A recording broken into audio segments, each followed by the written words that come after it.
Lucius Cornelius Scipio, Consul 259 BCE, Censor 258 BCE. Lucius Cornelius Scipio was the son of Scipio Barbatus and the, presumably slightly younger, brother of Scipio Asina. The power and prominence of the patrician Scipio family is reflected in the way that the patrician consulship was held by the two Scipio brothers in consecutive years, which is especially telling given Scipio Asina's mediocre showing in 260.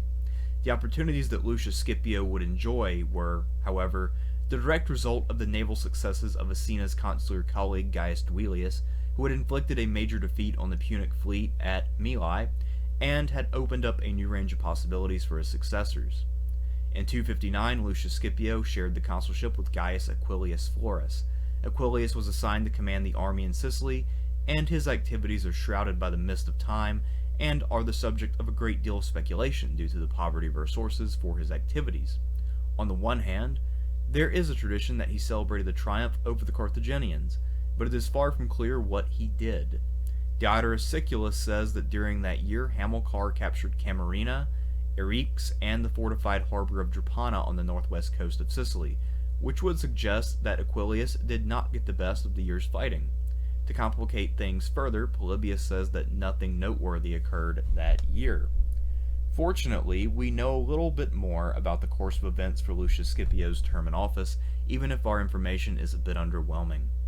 Inheriting the victorious fleet of Duilius, Scipio set sail for Corsica and Sardinia. Polybius tells us that ever since the Romans had constructed their new fleet, that one of their most cherished dreams was acquiring Corsica and Sardinia. While the Carthaginians had enjoyed a strong presence in Sicily for centuries, they had completely dominated Sardinia prior to the First Punic War. Sardinia in particular was important to the Punic Empire, as it contained a large number of Carthaginian settlers. Students of the late Roman Republic know that the Romans regarded Sardinia as a malaria-infested hellhole. As for Corsica, it first appeared in the history of the Western Mediterranean as a Carthaginian colony. Later, Corsica, and especially the city of Illyria, became a haven for Greek pirates, who were defeated by a coalition of the Etruscans, Carthaginians, and perhaps even the Romans of the very early Republic. Carthage allowed the Etruscans to take over Corsica, evidently having little interest in it. The Etruscans do not seem to have succeeded in expanding much beyond the east coast of the island. Presumably, Corsica was still occupied by the Etruscans, who had not submitted to Rome when the Romans had overrun Italy, and they had decided to side with Carthage when the war broke out in 264. Scipio arrived on the east coast of Corsica first, and there he was opposed by a Carthaginian commander named Hanno. Lucius Scipio captured the key city of Illyria, the former pirate base that the Greek colonists had used to terrorize the locals a couple of centuries before, and that seems to have been the primary achievement of Scipio's campaign that made him eligible for a triumph. He also must have taken other ports on Corsica that were occupied by the Etruscans. Following this early success and presumably having established a strong fallback position for his fleet, Scipio sailed over to Carthaginian Sardinia. It is at this point that events become hazy.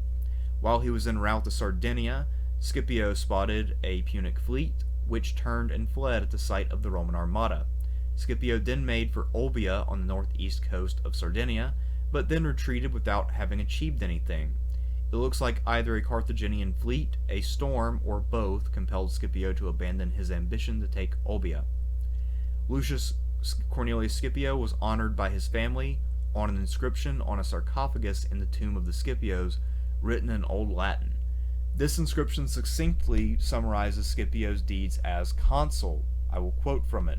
Romans for the most part agree that this one man, Lucius Scipio, was the best of men. He was the son of Barbatus, consul, censor, aedile. He took Corsica and the city of Illyria. He dedicated the temple to the storms as a just return. To me, this inscription probably represents the most generous possible reading of Lucius Scipio's campaign.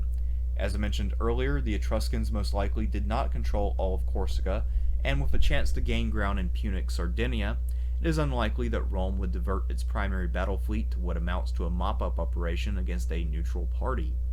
Besides, Rome did not formally annex Corsica or Sardinia until 237, which suggests that while Scipio established a foothold on the island, he did not complete the conquest. Regrettably, the family inscription does not elucidate the events of Scipio's abortive attempt to invade Sardinia. It does, however, show us that Scipio's official reason for ending the campaign was due to a storm of some kind or other.